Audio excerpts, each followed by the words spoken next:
UFC 202 is this weekend on pay-per-view, Saturday, August 20th from Las Vegas, Nevada, and that will be at the T-Mobile Arena.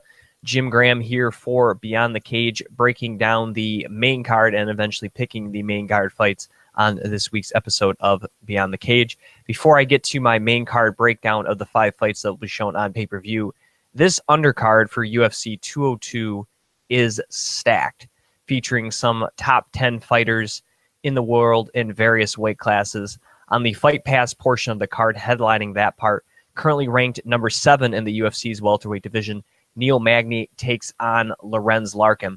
Huge matchup in this division. Lorenz Larkin probably should be ranked in the top 15, currently unranked, but obviously a win over number 7 ranked Neil Magny would do so, put Lorenz Larkin in that category. And these two are very similar. They have the same amount of fights. They both are big welterweights. Lorenz Larkin has fought at one point in time in his career as heavy as 205 pounds. However, Neil Magny is one of the biggest welterweights in this division, standing 6'2", has an 80-inch reach. That's just a few inches shorter than Jon Jones, a guy who is obviously fighting 2 weight classes ahead and, you know, weighs usually around 230 pounds walking around, give or take a few. So despite Lorenz Larkin being a big welterweight himself, he's still going to be shorter and have a lot less range than Magny. Wrestling-wise, obviously the edge to the former Chicago native, now training out there with Team Elevation in Denver. So wrestling-wise, I have to give him the edge. Lorenz has never really had too much of a cardio issue, even since dropping down to 170. The weight cut doesn't seem to affect him. It seems like he's got that down pretty well now. I believe this will be his 4th or 5th fight at the 170 limit. So standing up, I would say Larkin has the more power of the two.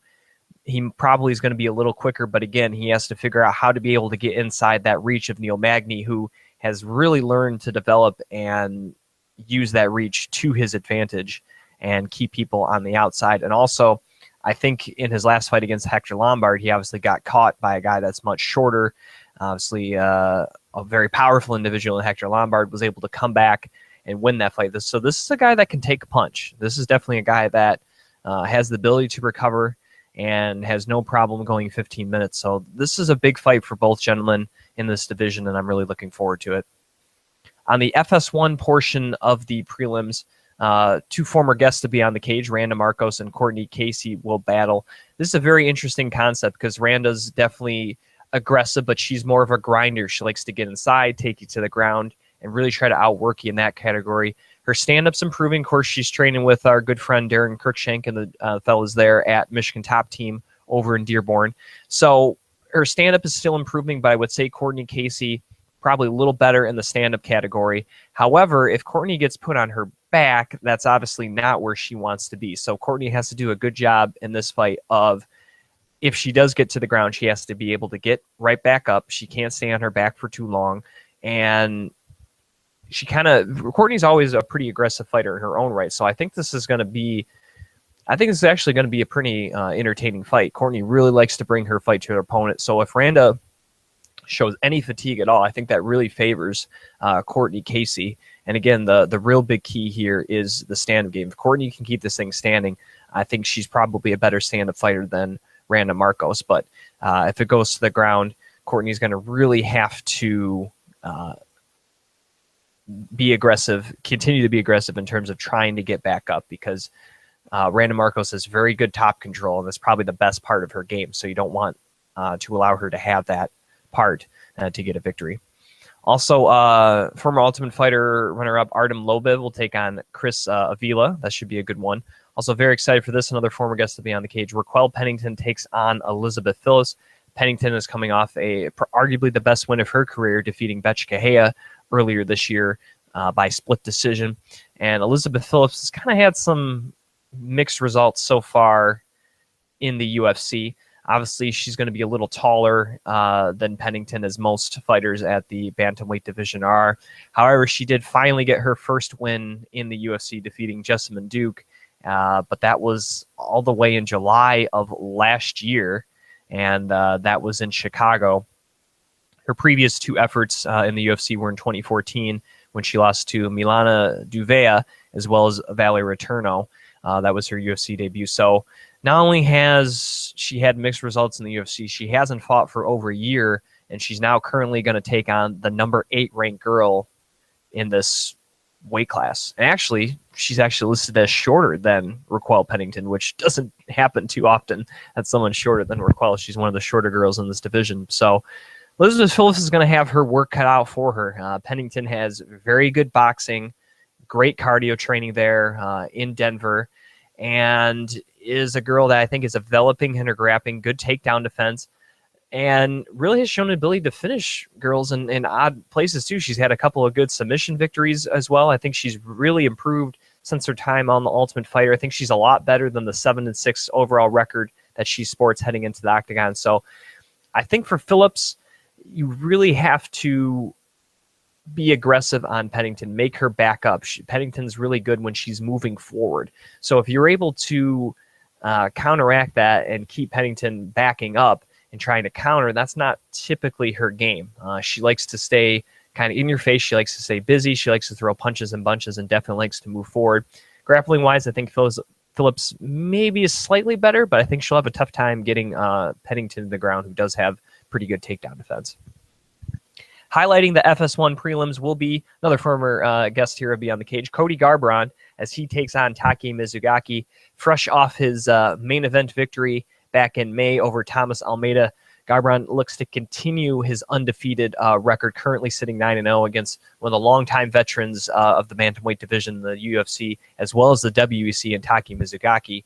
Mizugaki's been starting to slow down. It's looking like he's getting towards the end of his career here, and it's kind of a gatekeeper. Rumor has it that Garbrandt wanted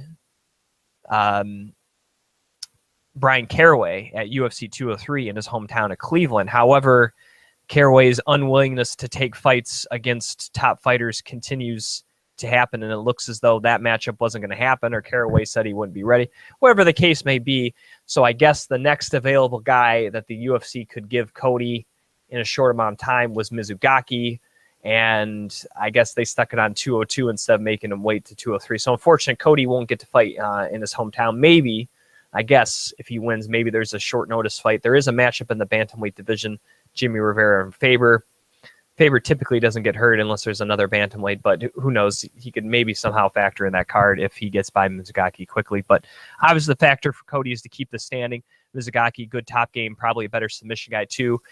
I think Cody will be able to tag him, though, before that happens, and he'll be well-prepared training with those guys at Team Alpha Male in Sacramento. And Mizugaki's 2-2 in his last two fights. He has the two guys that he's lost to have been towards the top. Obviously, in Aljamain Sterling, currently top 15-ranked bantamweight, and of course, the now bantamweight champion in Dominic Cruz back in 2014. He did beat George Roop at the fight night there in Japan, but that was September of last year. So it's been about 11 months since we've seen Mizugaki fight. And obviously, like I said, towards the end of his career, that's a pretty long layoff, and he's taking on a guy who's on a very, very hot streak right now in Cody Garbrandt. So Mizugaki's going to have to make sure he can get this fight to the ground, because I'm not sure if anyone in this division really wants to stand with Cody Garbrandt. Let's get to the main card for UFC 202 on pay-per-view this Saturday from Las Vegas. The first fight of the evening will be in the welterweight division, as the Dirty Bird, Tim Means, will take on Sabah Hamasi.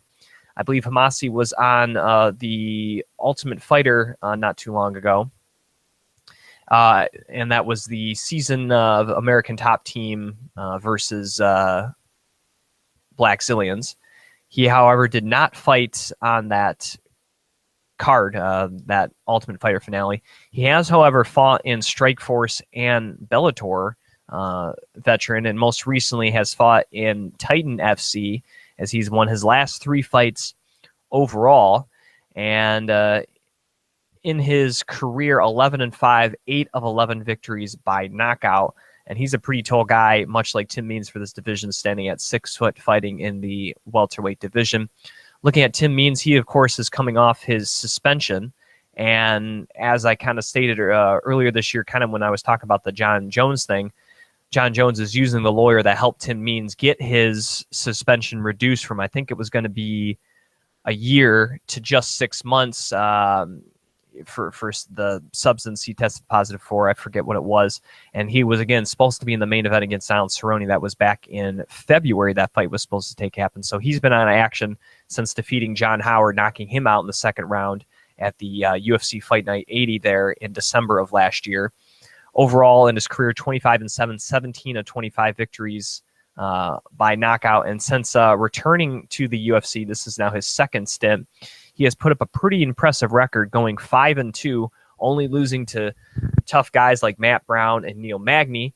He's also, and John Howard probably being his best win so far since coming back to the UFC. 6'2", incredibly huge for this weight class. I think this is going to be a fun fight. You got two guys that like to stand and bang, have a lot of power. They're big for this weight class. I think that's really going to see. I just think we're going to see a brawl between these two. I don't think it's going to be very technical. I don't think it's going to be a lot of grappling. And I think we're just going to see a very entertaining fight here between Hamasi and Tim Means. The next fight of the evening will also be in the welterweight division. Big night for the welterweight division, as Hung-Gyu Lim from South Korea, better known as the Ace, will take on undefeated fighter at 6-0 in Mike Perry. And Mike Perry, obviously a newcomer here to the UFC. Doesn't even have a picture on the UFC website, nor Sheerdog. However, he has won all 6 of his fights by knockout, most recently fighting in May of this year. And that's a pretty good clip. I don't even have a height or reach or anything listed, but he's taking on Hung-Gyu Lim. You want to speak of big dudes in the welterweight division. Hung-Gyu Lim might be the biggest dude in the welterweight division. Definitely walks over 200 pounds, 6'2". It might even be bigger than Neil Magny, which is funny because that was his last fight in May of last year, losing to Neil Magny, getting knocked out by him in the second round. And while the size is a blessing, it's also a curse, obviously, because he carries so much weight and cuts that. His conditioning has definitely faltered, but this dude is a very powerful individual, as he's won 10 of his 13 career fights by knockout, 13-5 overall in his career. So far in the UFC, he's been able to put up a 3-2 record. Obviously, the 2 times he's fought, I would say, elite competition, Tariq Saffiedine and Neil Magny, he has faltered. Mike Perry is not that. He's not elite competition. Not yet. Maybe he will be someday. But this is, I think, going to be another fun fight, just based on the little information I have of Perry being a guy that has all of his wins by knockout against a knockout-heavy guy like Lim. I think we're going to see back-to-back just exciting, brawling fights between Tim Means of Hamasi and then, of course, now Lim and Perry. I think it's just going to be another fun fight. Really, the only thing I worry about is conditioning for both guys. You know, Mike Perry, obviously, being his UFC debut, main card of such a huge card for the UFC, taking on a very good competitor in Hung-Gyu Lim. Will there be jitters? Will there be an adrenaline dump? You know, how will he deal with the guy as big as Hung-Gyu Lim? So a lot of little question marks in that one, but I think it should be an entertaining fight. Sticking with the welterweight division, now ranked in the top 15 of the welterweight division after being a long-time top 15 lightweight fighter, the Cowboy, Donald Cerrone, takes on Rick the Horror Story. I think this one's going to be absolutely fantastic. Unlike the other two, I think it's going to be fun, but this one's going to be a lot more technical. Donald Cerrone is a very good outside striker, very good boxing, great leg kicks. Obviously, he proves that he can hang with these big dudes at 170, as he was able to dispatch Patrick Cote. And being a former lightweight, he's going to be a lot faster and is used to facing faster guys. So that speed advantage is something that obviously Patrick Cote, a guy who once fought in the UFC at 205 pounds against Tito Ortiz, was not prepared for. So that's something obviously Rick Story is going to have to look out for. But Rick Story is a guy that, despite in most of his matchups, and once again in this one, being a little shorter, and not having as big a reach as most guys in the welterweight division, he is always moving forward. He's a very, very tough guy to finish, especially by knockout. I don't think he's actually ever been knocked out. I'm gonna double check that, but he throws with an incredible amount of power, but has great cardio, and that power is nonstop. It's pretty much for the whole time he fights. In fact, he's never been knocked out. In fact, he's only been finished once in his whole entire career. That was Damian Maia, who submitted him back in October of 2012. So all his losses besides that have been decisions. So this is a very tough guy to put away, and that that's going to help Rick Story in this matchup against Donald Cerrone, who obviously has knockout power mainly with his kicks, but also has an incredible submission background as well. And I think that's an X factor, because I think Rick Story, being such a big and strong guy in this division, will look to take Cowboy down, look to take him out of his element where he can use that speed with his hands that he should have an advantage in, obviously those great leg kicks. And I would imagine Rick Story is going to try to push Cowboy up against the cage, take him down, and get on top of him that way, which Cowboy is still very dangerous at 16 submission wins out of 30 career victories. Nearly half his wins come by submission. However, how will his submission off his back, which is usually really good, do against a guy as big as strong and Rick Story? That's kind of the test there. People are like, well, yeah, he beat Cote, but Cote's kind of old. He's towards the end of his career. How will he do against the guy, that's in the prime of his career like Rick Story? And I think it's going to be a big question for Cowboy Cerrone, because if he can deal with a guy as big as Rick Story, there aren't going to be too many more guys bigger and stronger than him, and don't hit as hard as him too. So it's going to be an incredible fight, and I think the winner definitely shoots up the rankings very high, and probably still would be 1, maybe 2 away from a title shot, because this welterweight division is so stacked. But it definitely would behoove the either gentleman to get a victory there, obviously at UFC 202. Entering the main event, in which I'm pretty sure is a title eliminator for the light heavyweight division, is Anthony Rumble Johnson and Glover Teixeira both look to get another shot at the light heavyweight championship. Both have been on a roll as of late. Ryan Bader and Jimmy Manu have both been knocked out by Rumble Johnson since losing his first ever UFC title shot to Daniel Cormier back in May of last year. Johnson was considered to fill in for Daniel Cormier against John Jones back in April, but a dental surgery kept Johnson out of that. Then I believe there was a slight injury by Rumble earlier this year. These two were supposed to fight in the co-main event of UFC on Fox in Chicago last month. However, that got postponed just about a month to this event here at UFC 202. So I don't expect too much lingering effects for Rumble Johnson, who is an absolute freak of nature at this weight class, having compiled 15 knockouts in 21 career victories, just 5 losses. Only been knocked out once in his career, considering this is a guy who's fought as low as welterweight and as heavy as heavyweight in his career, that he's only been knocked out once. He has, however, been submitted 4 times, and I think that is a huge X factor for this fight with the Brazilian Jiu-Jitsu black belt in Glover Teixeira, who does have 7 career submission victories out of 25 wins. Also has a lot of power, as well as he has 15 career knockouts out of 25 career victories.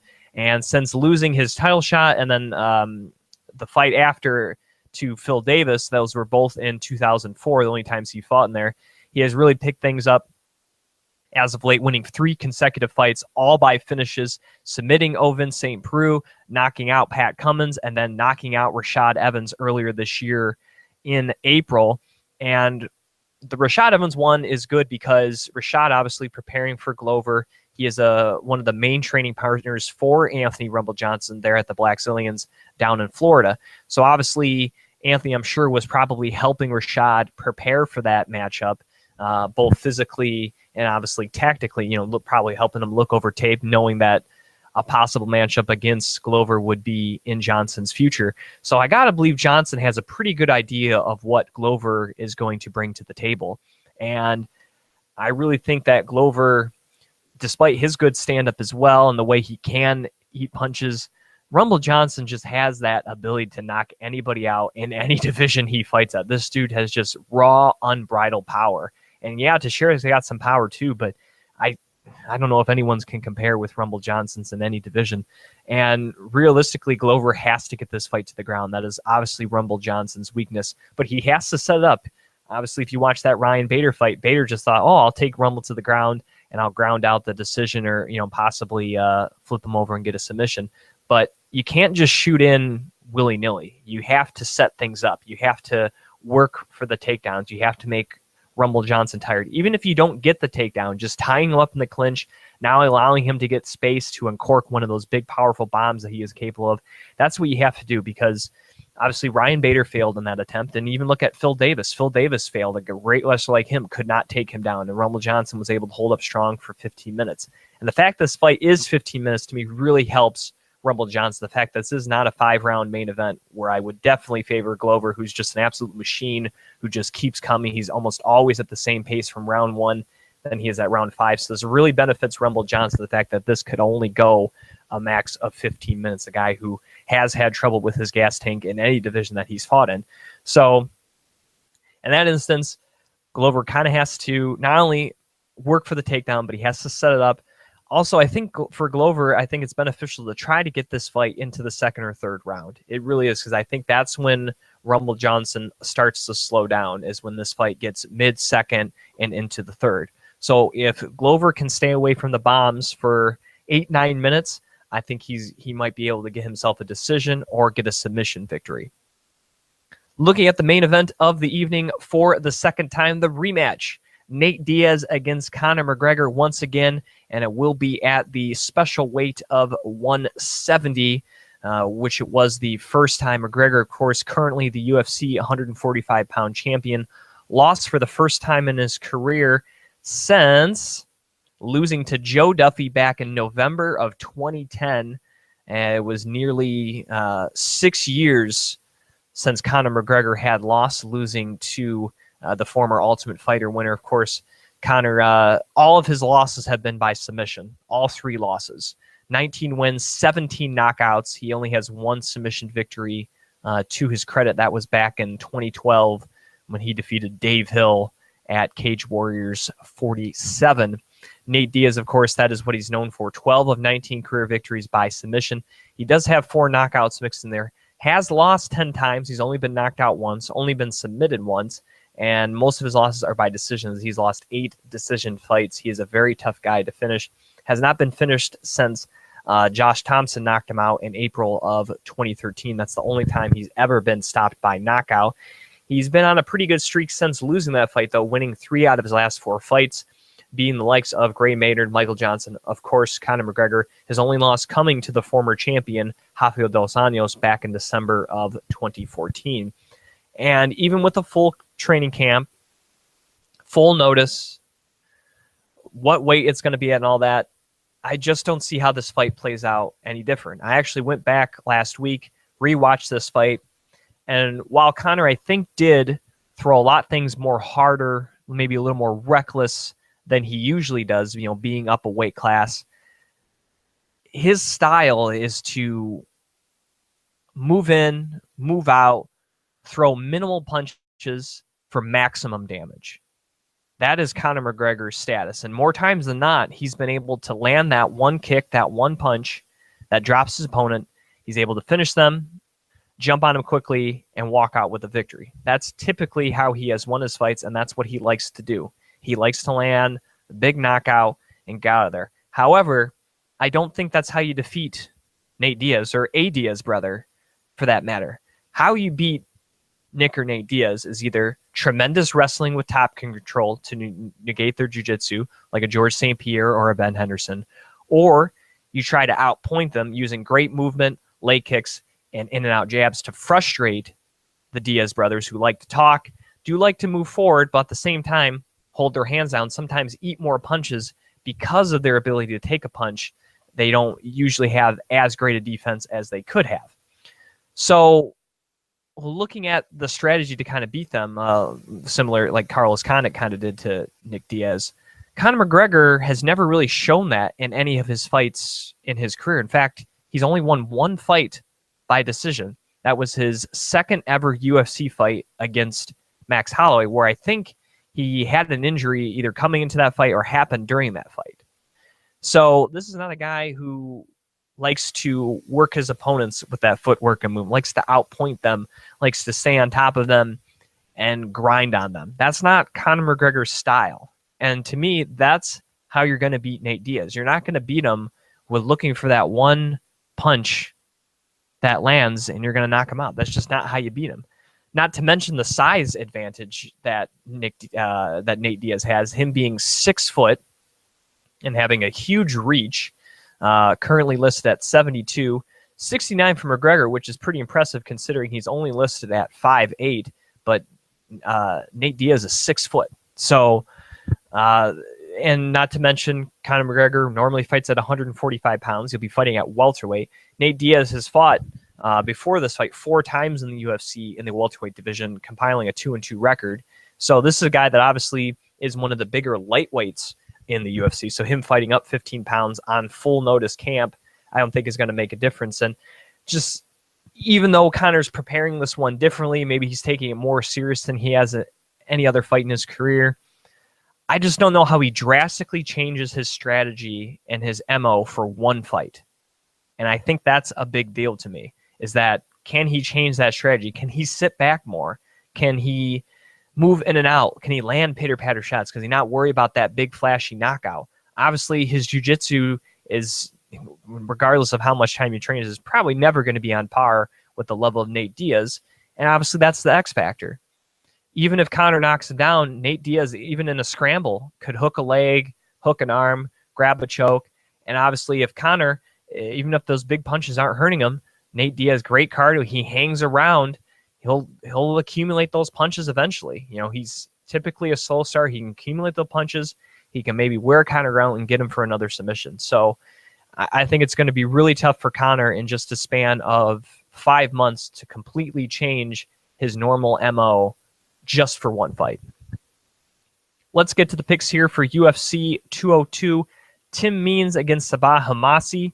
I think Hamasi does have a puncher's chance, but I got to take the veteran here and the little taller guy in the Dirty Bird, Tim Means. Hung-Yu Lim against Mike Perry. Mike Perry, again, I think he's going to be an exciting guy. Obviously, 6 knockout victories out of his 6 professional fights, but he's taking on such a big dude, a veteran of several UFC fights. Guy's been in the main event of a UFC fight. He's not going to be worried, I think, too much about what Mike Perry brings to the table, so give me the ace Hung-Yu Lim in this fight. Down Cerrone. I think down Cerrone, if he can stay on the outside, use those leg kicks, use those hand speed, move around, kind of frustrate Rick Story, he can get the win. But I think Rick Story will be able to tie up down Cerrone and or land one of those huge, powerful punches that he's capable of and possibly get a knockout. So I'm going to go with Rick Story in this one. Anthony Rumble Johnson against Glover Teixeira. I really like both dudes. I'm a fan of both dudes. However, I think Rumble's going to land one of those shots. I think he can do it early, and I think he's going to get the victory. I think he's going to not have this thing go into the 3rd round where a better cardio fighter and a better submission fighter will get the victory in Glover's, but I think Rumble's going to land that shot and get the light heavyweight title shot once again. So give me Anthony Rumble Johnson. Nate Diaz against Conor McGregor. I have to pick Nate Diaz. Conor is just not a great matchup for Nate, regardless of the weight class, and the way he fights is not typically how you beat Nate Diaz. Maybe he can prove me wrong and completely change his normal strategy, but I don't see him trying to change too much other than maybe not throwing the punches as hard. But even then, I think, again, that plays right into the hand of Nate Diaz, who is going to even be in better shape for this fight than obviously he was in the last fight. So I'm going to go with Nate Diaz to beat Conor McGregor again. Like to give some shout-outs before I end the program. Of course, to my friend Gorilla the Bear, a.k.a. Adam Nelson. Follow him on Twitter and Instagram, Gorilla the Bear. Incredible artwork. This dude is also not just doing MMA, but other art as well. Hit him up if you want a piece for your collection. You will not be disappointed. The dude is one of the best out there. Also, like to give a shout out to my friends at MMAcommunity.com. Some excellent forums to talk about UFC 202 and other burning thoughts and opinions you have on mixed martial arts. So sign up today for free at the MMAcommunity.com. Also, shout out to my partners at MMAforlife.ca, MMAinsider.net. Of course, if you're watching on YouTube, you can also be listening to Beyond the Cage on iTunes, Google Play. Here are latest interviews, if you missed them, on SoundCloud. I'll search for Beyond the Cage on Google Play and iTunes, and also my personal name, Jim Graham, on SoundCloud. to hear the show in several ways. Also, we're available on the Stitcher mobile app under Beyond the Cage as well. Please subscribe to the channel right here on YouTube, youtube.com/Beyond the Cage podcast. I really appreciate that. And also, if you haven't done so already, please like us on Facebook, Beyond the Cage podcast, facebook.com/Beyond the Cage podcast there. Like our page today. We're still on our quest for 500 likes. And when we do, of course, we will start our 500 likes contest, giving away a plethora of signed photos from MMA fighters and kickboxers as well. Also, we'd like to thank AJ Hiller at MMASignaturesUSA.com, providing the #1 source for MMA memorabilia in the world, online 24/7, MMASignaturesUSA.com. And of course, speaking of Facebook, the great Facebook blog page, MMA Fight Club, always posting up great questions, opinions, thoughts, videos, pictures, all related to the world of combat sports. So give them a like today at MMA Fight Club on Facebook. I'm your host, Jim Graham. You can follow me on Twitter at Jim Graham and on Instagram as well at the Jim Graham. So thank you for listening to another edition of Beyond the Cage.